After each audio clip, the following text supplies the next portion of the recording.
Good evening, everyone. Welcome to another SixyTimes Battle Lounge with the 2MK team. Today we are mostly looking at being surprised as a contrast to having difficulty executing a counter to something that is not surprising you.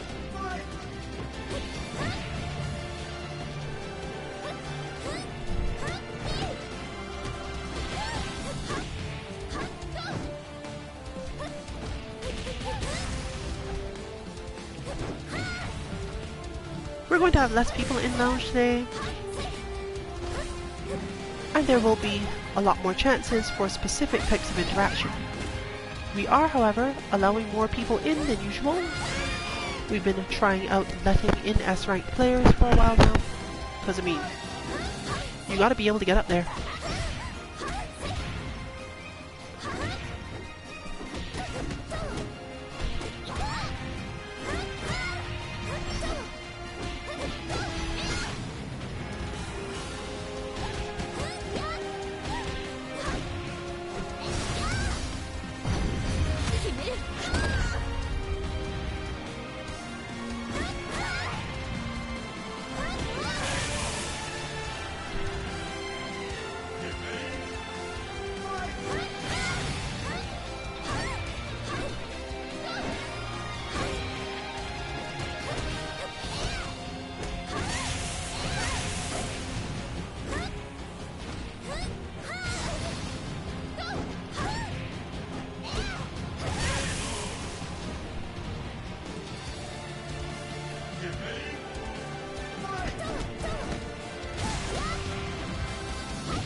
Looks like we've got a couple people jumping in already.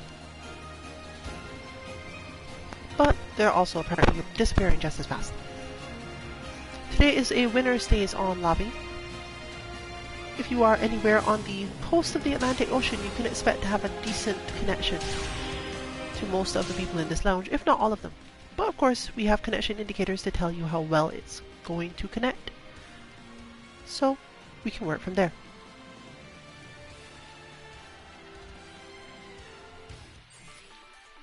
We're definitely okay with a little bit of lag, so feel free to jump in and see whether or not it's bad enough that it upsets you, and we'll basically let you know if it's troublesome for us.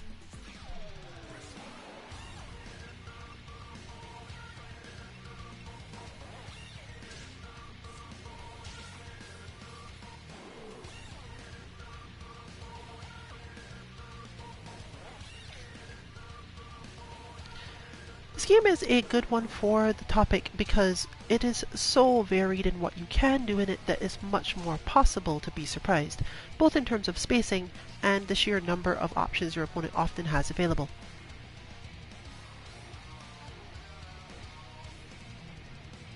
But at the same time, to be surprised, your opponent often has to have a good idea of what they're doing themselves, otherwise they're usually just as surprised. And if someone is surprised by what you have done to them, but you're also equally surprised that it worked, you're not as likely to repeat it. It wasn't in your main game plan. It just happened randomly, kind of.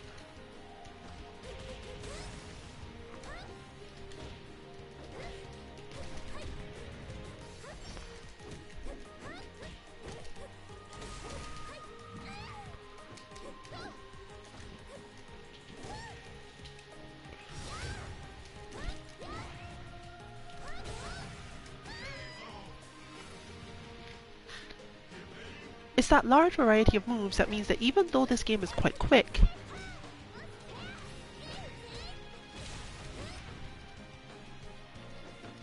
yet not as quick as some others, you still find yourself facing off with things that you don't necessarily expect.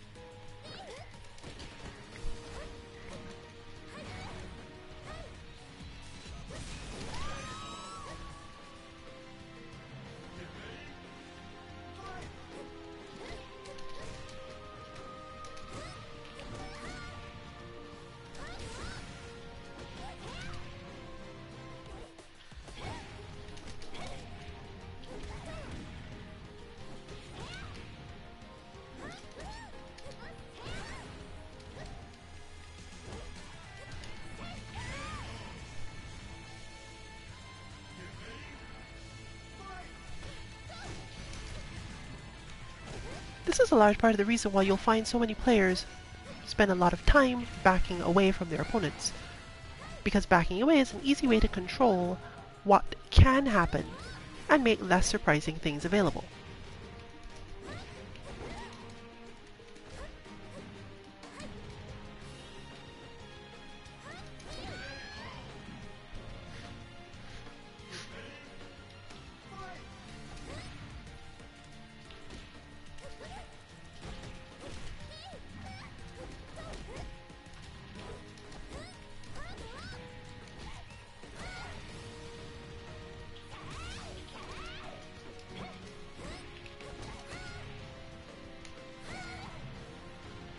Of course, you can also surprise people with purely perfect spacing of specific things, and that will help a lot.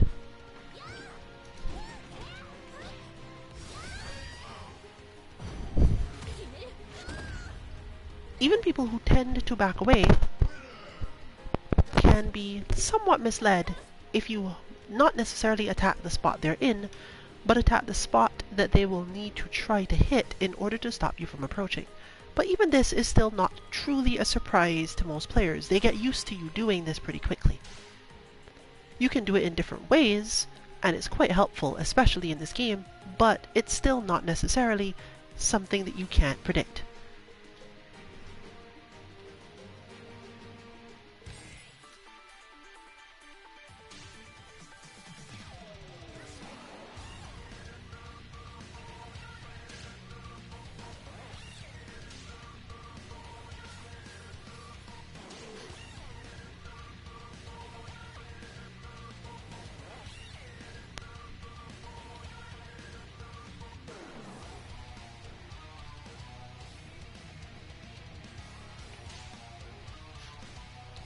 I've so seldom seen anyone in this game actually go to the trouble of picking the training stage.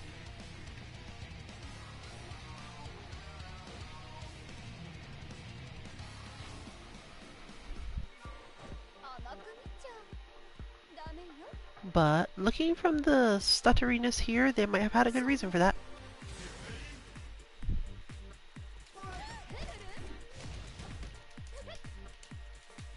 Yep, good enough reason. I could see life being very hard if they did not, and it's kind of hard even if they did.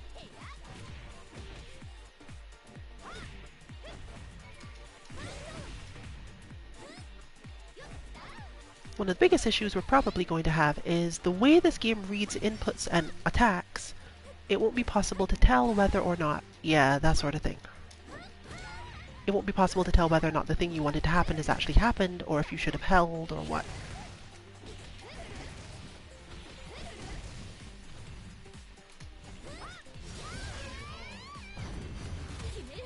Still, attack the space you expect them to be in, and you'll at least get something, though that was a waste of meter, really.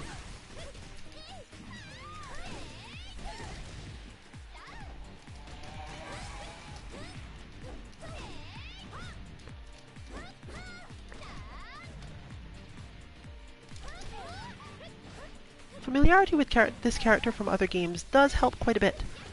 I would not have expected that to whiff either.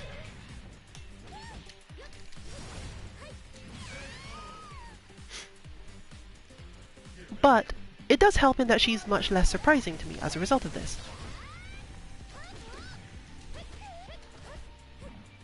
I know how to create the spaces required, and I know how to prevent myself from taking heavy damage from her other stuff.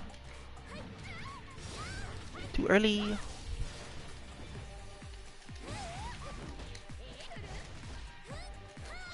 As always, if you do not know what to do in this game for a punish, hit throw.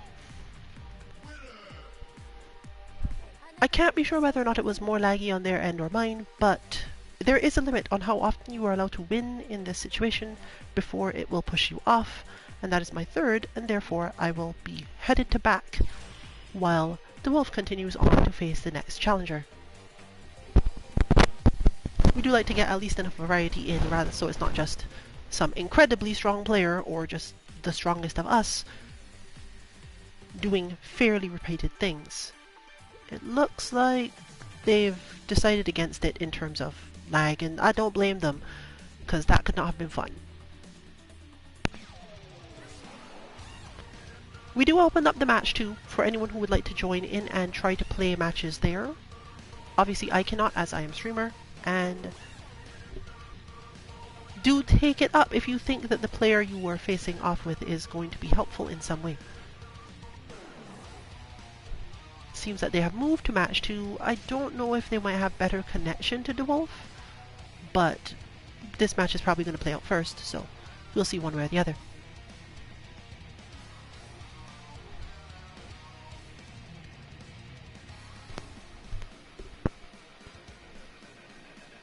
But if that's another thing, if you don't want to be on stream for whatever reason, but think you might have a good chance of getting some practice, it's completely fine with us if you jump in and get your practice in the match 2 that we open basically for that purpose.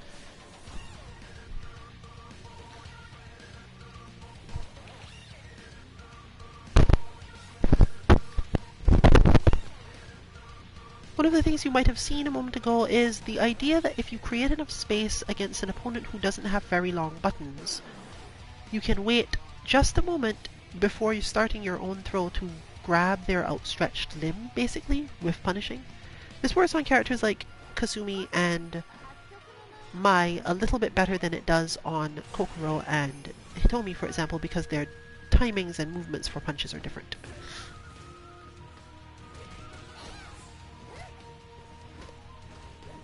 But definitely always consider the option of not necessarily continuing to strike, but simply going, yeah, I'm going to throw here because I feel like you're not actually going to reach me with your next attack. And it's not a thing that comes up often in thought, but since you can't hold an attack that wasn't going to reach you, you can simply think of the throw as the option for that.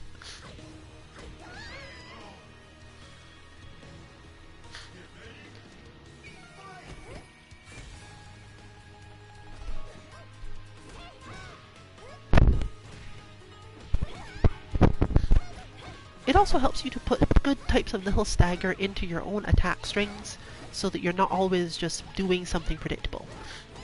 You can do it when you have actually attacked as well as when you are forced to slow down because you've been blocked.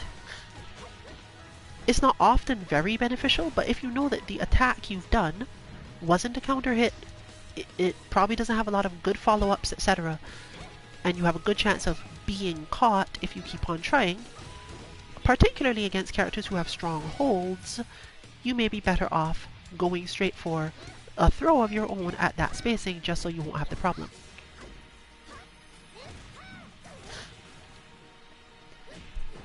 A good way to prevent an opponent who is ready with a lot of holds from getting you without having to play the basically rock, paper, scissors of which hold should I try to get through, which button should I be pressing to try to beat whatever their hold is.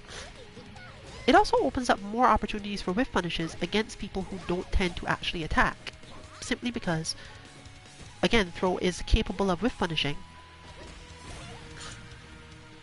and when you whiff the throw, which can easily happen because your opponent crouches instead, you can get a larger understanding of what your opponent's mindset in a specific situation is without having to think too hard in the other sense.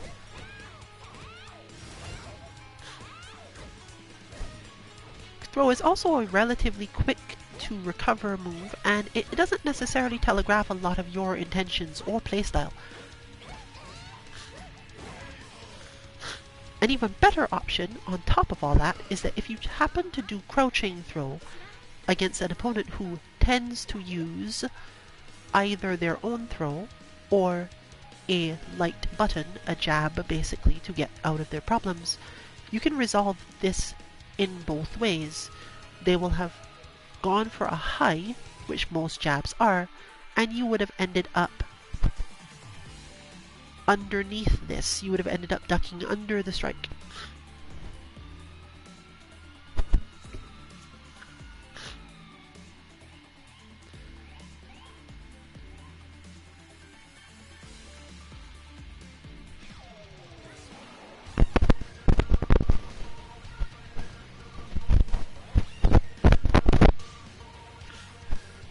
It looks like they've switched to Bayman, as they probably know how to use the Hitomi mirror.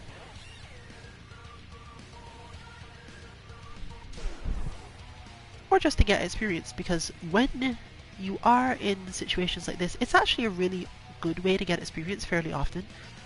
You already understand how the character your opponent is playing should be played. You already understand probably how you face off with this character in a matchup. Just pick the character that you lose to the most. I'm not saying that's what this player has done. I'm just saying that it's a good strategy for learning new things. If they often lose to Bayman when playing Hitomi, then seeing how another Hitomi chooses to deal with the problem could be helpful.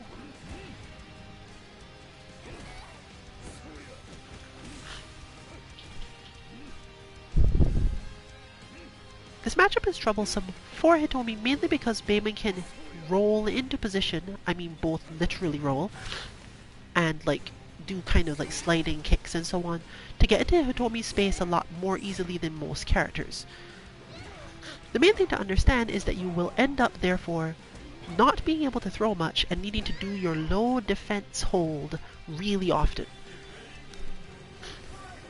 It also stops you from taking too much damage, simply because if you are doing enough of your low defense hold at the right range, you're probably not being hurt by much else. If you've decided to play this matchup from fairly far out, knowing that most Bayman players have strong holds and will definitely make sure that you can't just hit buttons, being ready with the low hold when the situation is suiting you can definitely boost you quite a lot. And the other side of that is generally that if he's whiffed, you can just get away from the situation by throwing. Which again brings the game down to something that's not really surprising.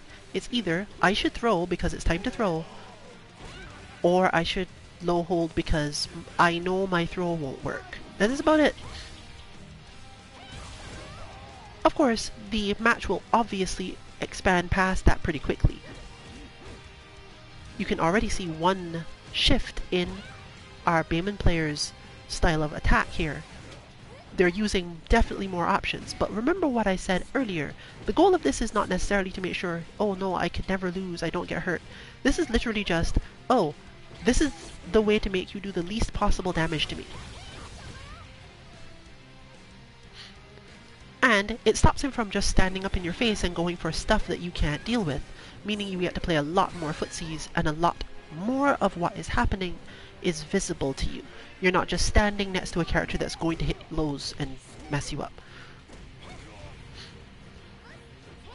One of our general plans, one of our general things that we're trying to teach at any given time is how do you get back to whatever you're strong at?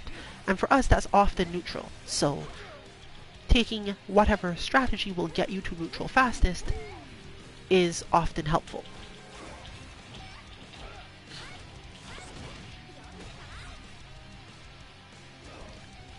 A good choice to start going for the mid kicks instead.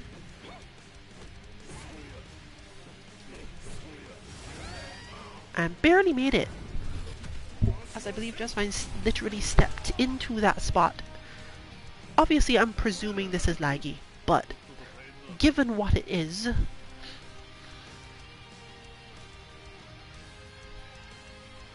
I guess I'll have to find out from them whether or not it's unbearable.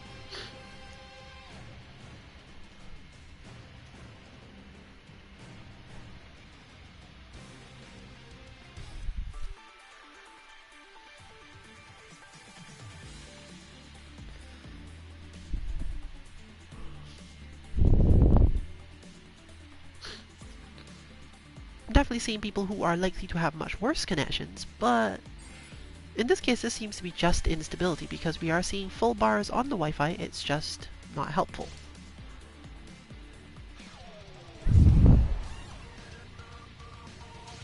We are not here to Wi-Fi shame people, but do remember and understand that you are not necessarily getting a representative experience of the game if you are playing on Wi-Fi. If you just want to play these games to see what you can do, to have some fun, and you can find people who will accept the Wi-Fi situation and actually play against you, great, do that. Just understand that you are not necessarily having a good effect on yourself or them in every situation. This player seems to be pretty, what's the word? nonchalant about it, though. They're not specifically trying to go extremely hard. They're not necessarily trying to go for anything that messes you up too much based on the fact that there is any lag, so we're just going to consider it to be normal for now. Kasumi has a relatively easier time in this matchup because she can whiff punish Bayman like years in advance, basically. She just knows, okay, you have to do this thing at minimum, so I'm just going to do these things because I'm going to hit you out of them before you even get here.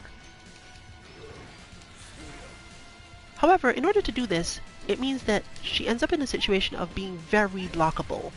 Not necessarily holdable, I would not necessarily suggest that at all, but she can be blocked really easily.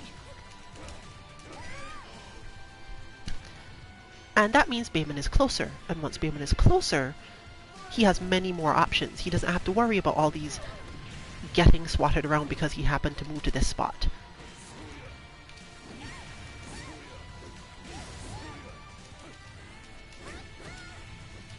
Okay, the lag is fairly bad, but not necessarily the reason I'm losing this. It is confusing though.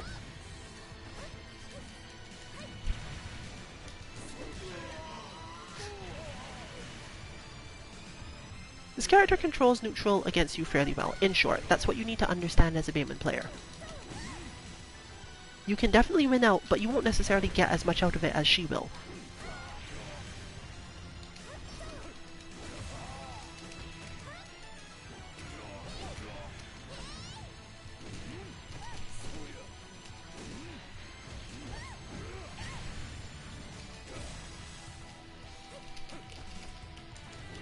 Good shot there. That was, for example, was surprising.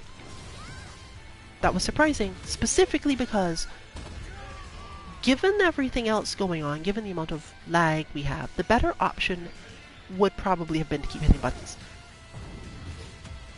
That was also surprising, but not necessarily in a bad way.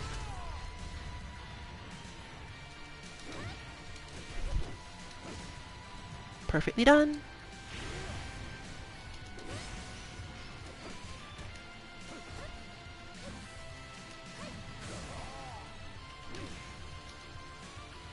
I should backdash, but that one, I will say that was the lag that caused that one. But again, not really a thing that I'm concerned about per se. If anything, I'm concerned that the people after this one, if I don't win, will be, you know, having an unpleasant time simply because, oh, there's the block I was waiting for. I don't know what happened there though. I feel like that was me winning out of lag, more so than anything else. Here's the stomp.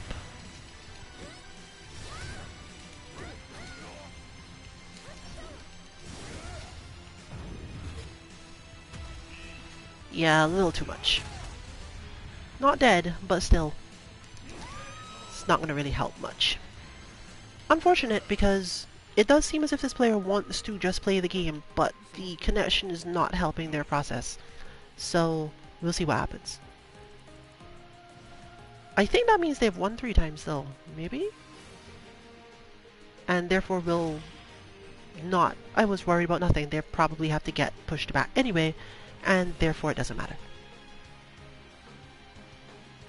Unfortunately, I think the person after them didn't necessarily have better connection. In fact, it was considerably worse. So we'll have to see what happens there. Oh, no. Whoever it was dropped back. So we're up to... No, I'm wrong. I'm wrong. Oh well.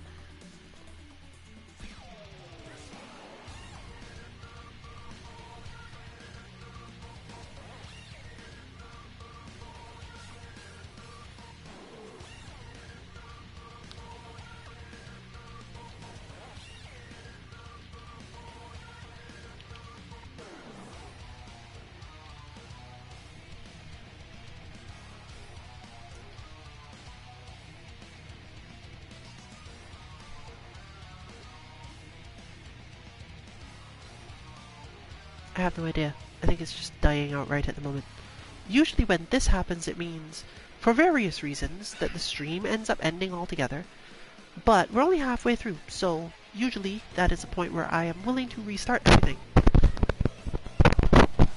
The reports I'm getting, however, from team are that this is actually continuing. Maybe they're getting a match and we just can't see it.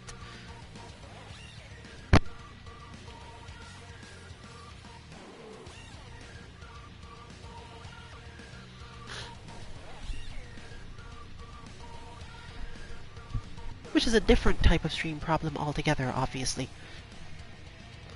This is not the type of surprise we were speaking of when we decided to make today's content. But nevertheless, here we are. And there's not exactly a lot one can do about it most of the time, so.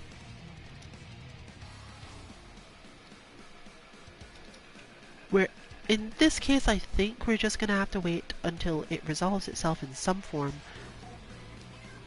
annoying as that is.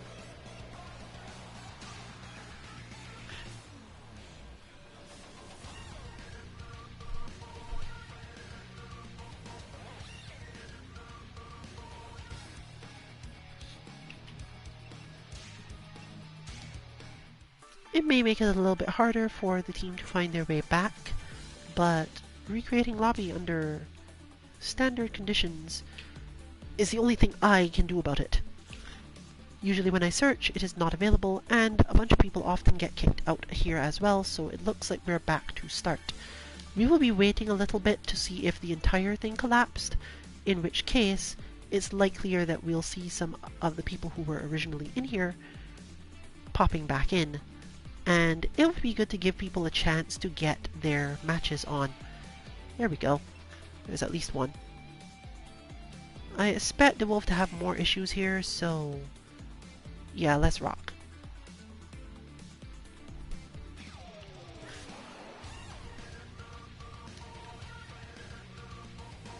And if it turns out that the wolf ends up coming in behind me, then I'll just swap out so that we can have the match we were supposed to have, more or less.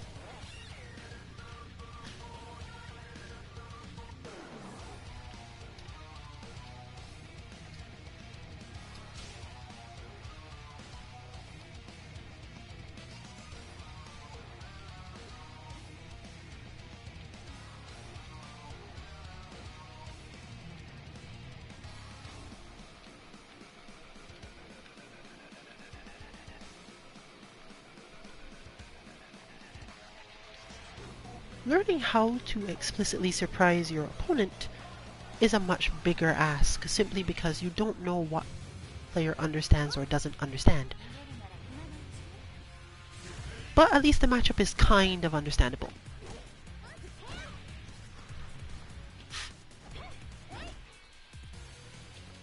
Extra movement isn't necessarily helpful in terms of surprising people, because it depends a lot on whether or not the person actually cares. And we've learned from lots of play in this game, and many other games, just don't care. Never care.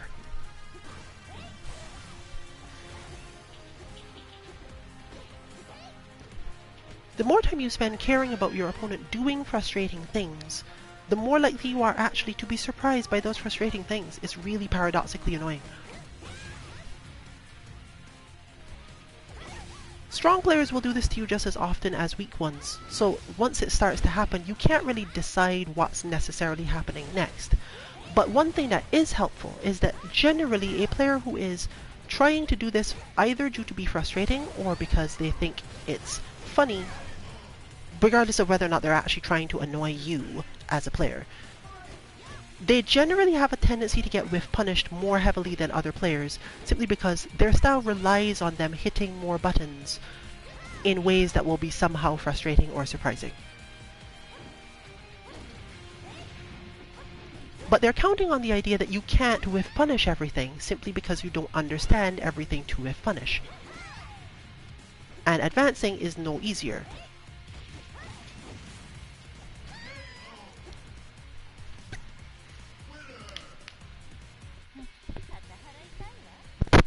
We don't generally pay too much attention to this style of player, not necessarily because there's anything particularly bad about their skills, but because it's not really useful or interesting to someone who doesn't have a lot of time to play the game. There are many people out there who consider this sort of thing to be bullying in certain ways, but I mean, you could just not fight this sort of person. You could just refuse to do it and not care.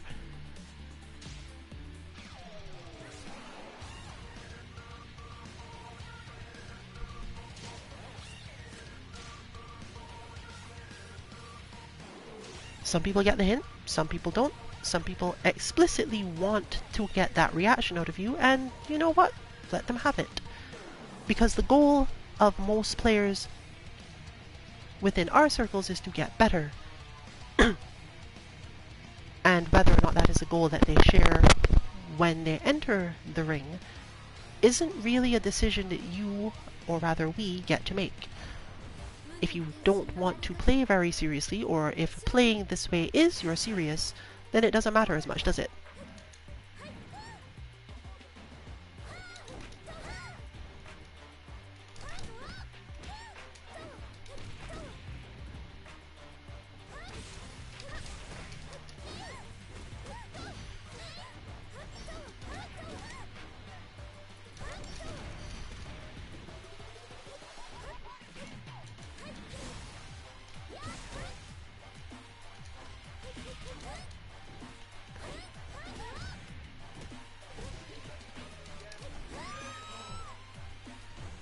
Patience can help you to surprise this sort of player more often, but it's not enough by itself.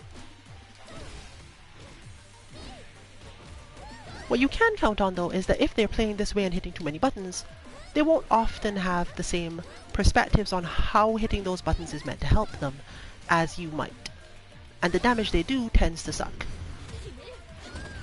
Often these games limit this style of play as a concept because the damage has to suck, basically.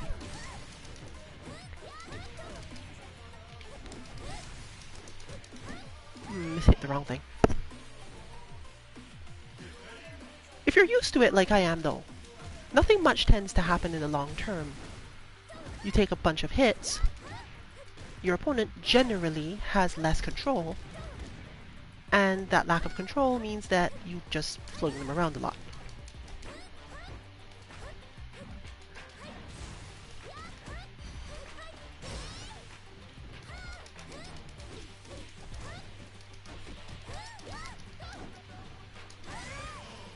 Probably should have held that.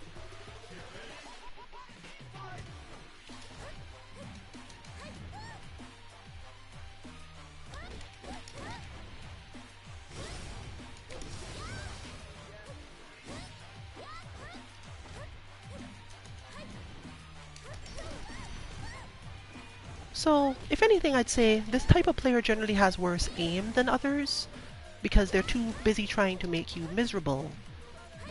Or sometimes it's just that they're bad, but I'm not really sure this player is just bad. I think they just... I can't really decide because both of those things would be a bad thing to say about them. They're either trying to be frustrating or their aim is really poor. And one of the two is almost always true. But it's not really relevant to you, the player trying to improve, which of those things is true. Because you have to respond to them both the same way. If the player is trying to annoy you, then the better you are at holding your own stance and not caring, the better it is. And similarly, if they have poor aim, then that's on them as a failing, and you have to recognize that and use that as your win strategy. Because you can't necessarily go, well, I'll just play you the normal way. There's no way to get around what they're doing because what they're doing is acting as much as possible. And if you act as much as possible in most fighting games in this way, it's likely to come up that the player must show you a reason why you will be able to or won't be able to hit them.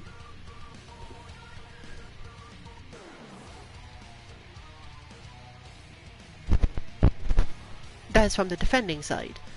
If PhobicShadow continues to generally strike and remain at relatively safer spaces while striking, you as the defender must make a scenario where they can't hurt you. Not necessarily can't hit you, because as demonstrated, a lot of what I was doing was not about don't get hit. It's about knowing that the thing that's going to hit me is also probably the weakest option. Or, in some cases, depending on the opponent's skill, the easiest option to mess up, or that you will get the biggest punish out of if something goes wrong. This tends to be harder for the wolf, not because the wolf is particularly bad at understanding or looking for positions like that. In fact, he's quite good at it. But it's mainly that when an opponent keeps on hitting buttons constantly, The specifics of spacing are things that I think he has a bit more trouble tracking. And this stage is not going to help. One thing that's important to understand about Mai at least though is that she is relatively throwable in a lot more situations than you'd think because she must advance. She doesn't have really good defensive strike backs, was the best way to put that. Once you move into her range, you generally have a way of making sure you get to throw her. And beyond that, you stop caring, because it's back to the same thing before. Don't give Mai too much option. But she is also, again, not necessarily going to deal a ton of damage. Fighting games have been moving more and more toward the space where when you hit a lot of buttons, and you hit a lot of buttons quickly, the game is going to find a way to reduce the damage you're actually going to deal to players. You are still rewarded for doing this because you need to be rewarded. It's a thing that you get for being aggressive, that you get to keep doing things. You have to keep control of situations, but it does not imply generally that you will be damaging. And because you are not generally damaging, it gives the player who is playing the other way and learning to deal with your defense a better chance of actually winning the match if that were somehow important to them.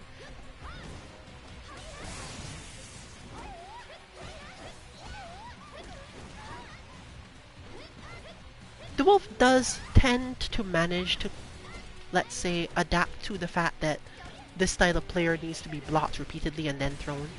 But in the end, there's always going to be the possibility that your opponent will find a way past your main defenses, like that, for example, and still get something out of it. Still, it was a good performance generally, and that's 3 wins, so we're going to be shifting to watch something else anyway, character-wise.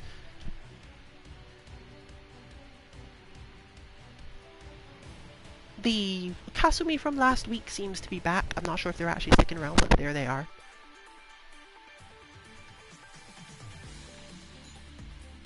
And I'm shifting around. I think they're in second plot if anyone wants to shift to that.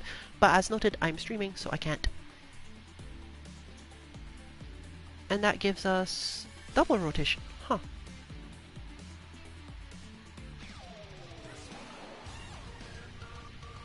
Well, with less people in, I can pop back out of it whenever I wish.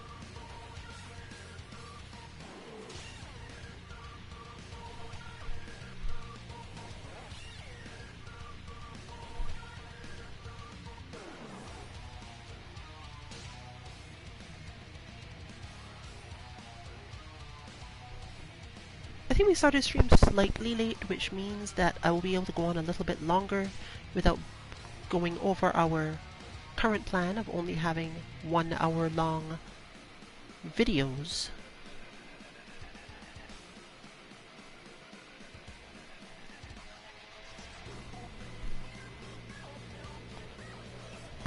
But I'm probably going to be quiet for a bit, given that 1, this is a matchup that you know well if you watch our content in general, and secondly, it's really hard to explain it in any useful way even if you don't.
Alright, back up off.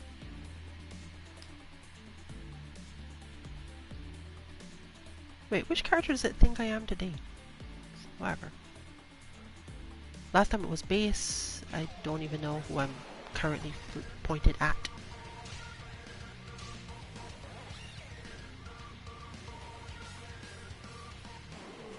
Now we are in fact going to get to see the Hitomi mirror.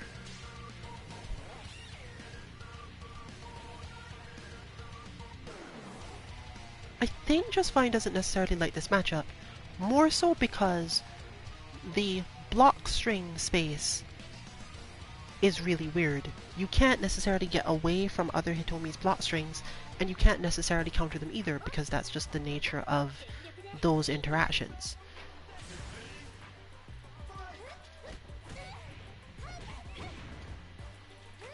The question though is, are you trying to get into position or not? A lot of the time, because Hitomi's throws aren't terribly good, you won't necessarily be able to get really good punishes out of scenarios. But simply... oh, that's the best way to explain this. The more you attack, but your attacks aren't necessarily just meant to throw the opponent off guard, then the less you can actually do. There's much more chances that you will be in some way attacked directly as a counter and not get anything out of it. So you end up in this whole very slow with punishy state with lots of throwing, which isn't really playing to the character's strengths at all. And similarly, if you strike at your opponent, they will then whiff punish you. But due to that aspect of the matchup, you can't get the advantage in damage anymore. I would say one of your better options is to just calm down a lot, but this doesn't necessarily help per se.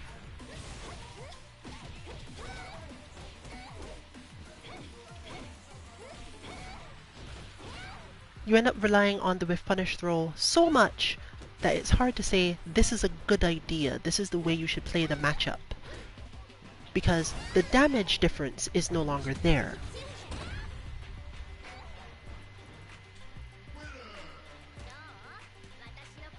The best way to explain why this happens in a mirror match is simply that standing at the spot that is best for you in the mirror match is obviously automatically standing at the spot that is best for your opponent in the mirror match.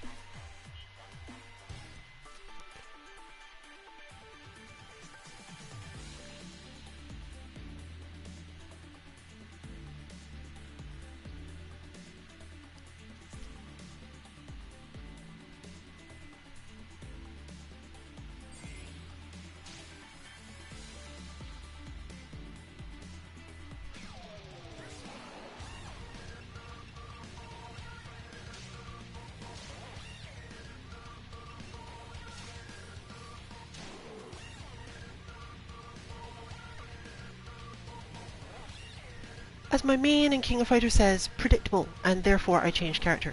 This is not going to make this easier. This is just going to make this less explosive in a specific way. Phase 4's general ways of dealing with things and ability to hold out of situations where you're trying to counterattack her safer stuff require a character with slightly better throw range, slightly better throw outcomes, and slightly better overall punishes to mix up with the throw. I could do this the other way, yes, but it would turn into me trying to control neutral in ways I can't necessarily do.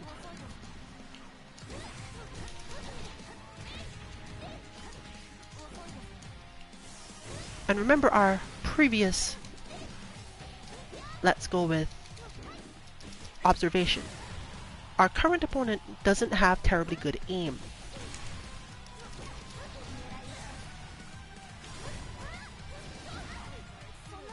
I deserve that.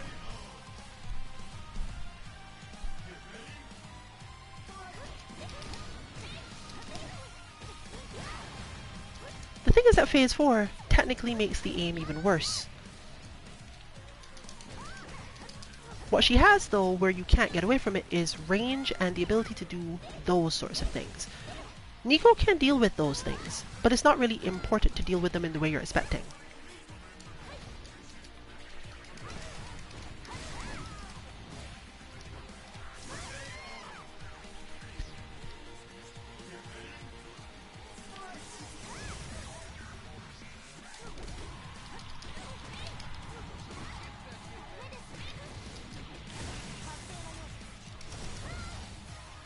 I deserve that too, because that is the response I have to that scenario all the time myself. Why would I expect it to not be the response they had?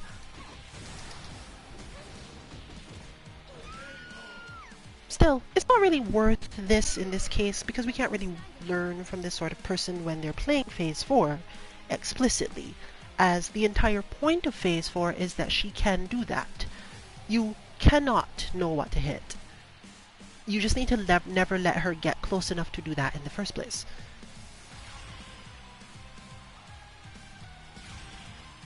It is part of why she was so popular as a character for a while.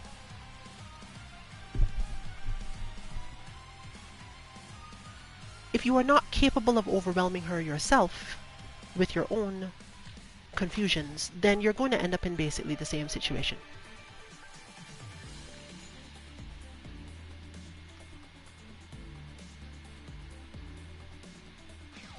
But it looks like we're about coming to the end of stream, and given that this is the only opponent we are likely to have, we'll probably close up because, as noted, there's nothing to learn here that can't be learned from someone else.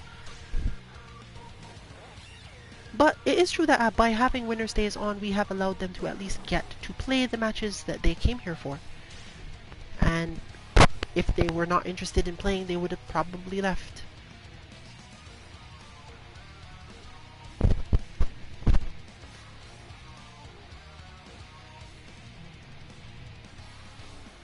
Marie Rose poses a similar problem. She basically can't be grabbed out of certain scenarios and just keeps on hitting buttons. You can, however, get good enough at holding her as a whole to get through this, because unlike Phase 4, while she does have confusing approaches, she tends to stay close and she tends to actually have to hit you. So, this is the point where the wolf would generally be able to go for forward hold a lot more often.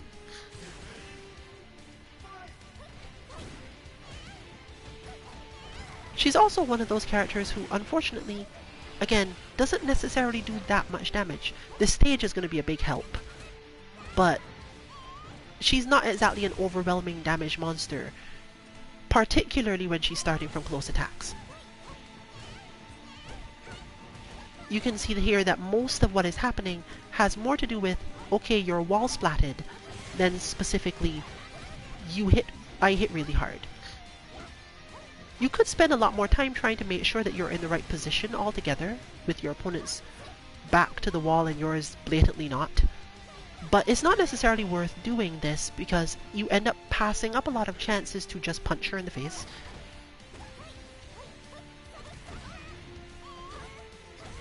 And honestly, you should take those chances whenever you can. Fortunately for the wolf has a generally good sense of when to block, when to stop, and therefore this is going to basically come down to this. Oh, the stage is small, so I'm going to get pummeled into the wall now. Which is a thing that happens in 3D games. It's why they explicitly require those scenarios of you cannot choose your own stage, basically. The stage is, I believe, required to always be random, and to the point where you must even go to character select just so the stage is changed, so that one player doesn't continue to have an advantage of this type.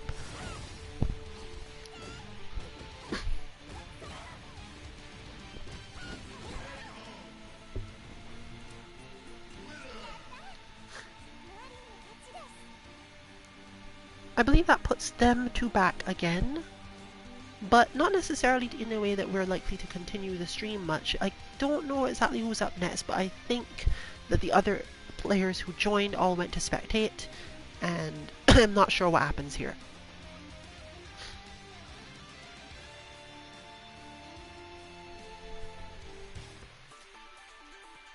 Yeah, okay, so we're gonna assume that no one's in... Well, I guess the wolf might play again. That's possible. And I think someone appears to be waiting in match 2 if they want to head on that side.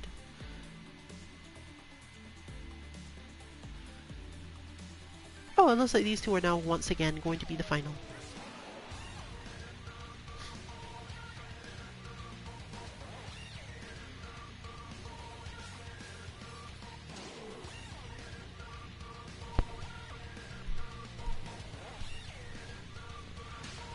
Therefore, this will be our last on stream, and quite possibly, given the condensed stream relative to who was able to play and when, I think we all got around the same amount of practice or XP that we normally do from one of these bursts, and that's probably therefore going to be it.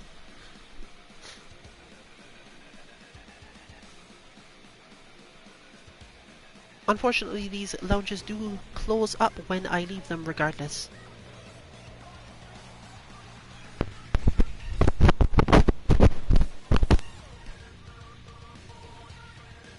So, you can expect this lounge to close up. I believe so.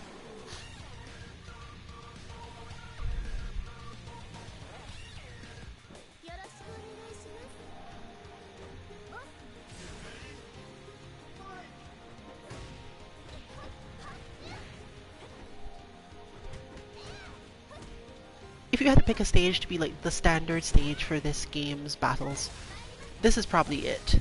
This is the stage that gives you, the player, the most control over what environment you're fighting in. I think it does it from round start. Or rather, from match start, and after that you have to deal with whatever else.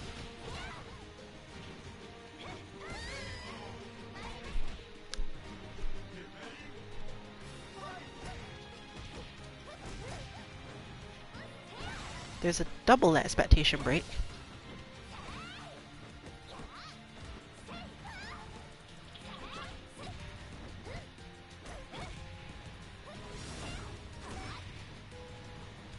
I think the wolf must have been expecting a much more of a lunge than was likely to happen.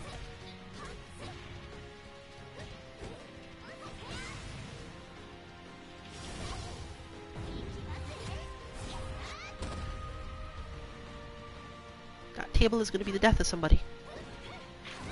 Literally.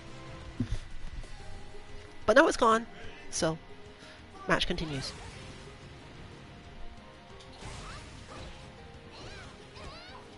While we still don't necessarily suggest trying to use our bots available for this game, and we are currently not making any further development, we have unfortunately learned that DNF Duel, which will be tomorrow's content, does not allow us to make any functional bots, so there's still a chance that we'll be doing more of these. But again, please note, they're not really much help. You can only use them for completely solo practice. You can't go into ranked. It'll erase it. And it doesn't save when you turn off the system. Wait, no, I think it does save if you put the system into rest mode. Either way, you can find those bots at our website 2-mk.org, and any news about whether or not we're actually bothering to make more of them, alongside all the other tweets about when we are streaming and what we are streaming, at our Twitter 2_mk_FGC. Tomorrow you can join us for Do Not Falter, our Sunday DNF Duel content.